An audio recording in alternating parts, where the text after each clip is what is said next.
من اهتدى فإنما يهتدي لنفسه، ومن ضل فإنما يضل عليها، ولا تزر وازرة وزر أخرى، وما كنا معذبين حتى نبعث رسولا.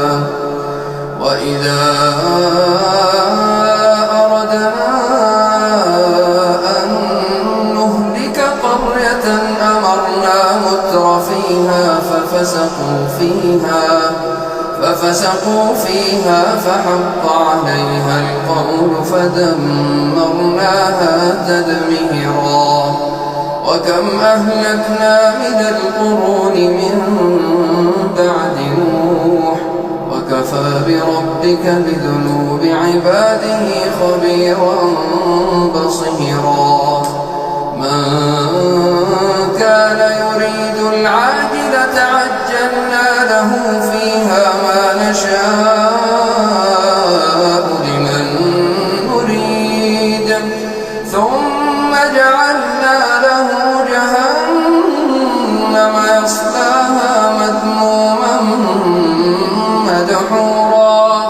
ومن أراد الآخرة وسعى لها سعيها وهو مؤمن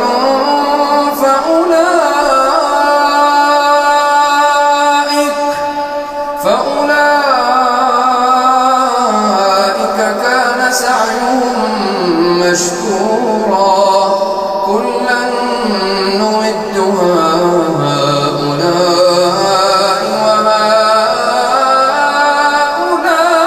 وهؤلاء من عطاء ربك، وما كان عطاء ربك محظورا.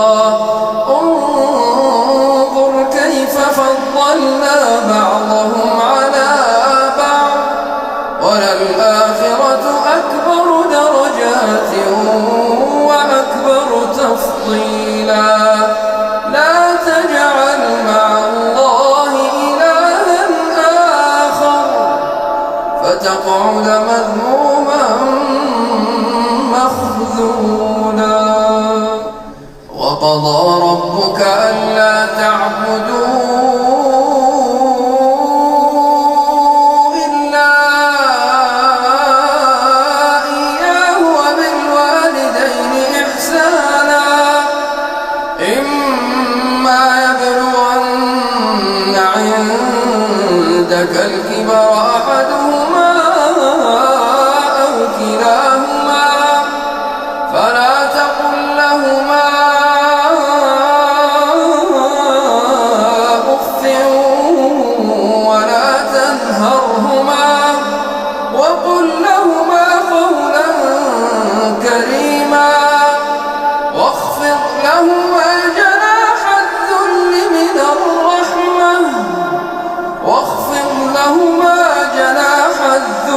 من الرحمة، وقل رب ارحمهما كما ربياني صغيرا.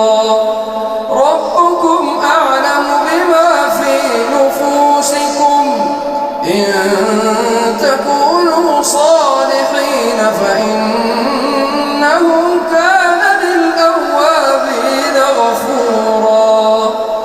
وآت ذا القربى حقه والمسكين وابن السبيل ولا تبذر تبذيرا، إن المبذرين كانوا إخوان الشياطين، وكان الشيطان لربه كفورا.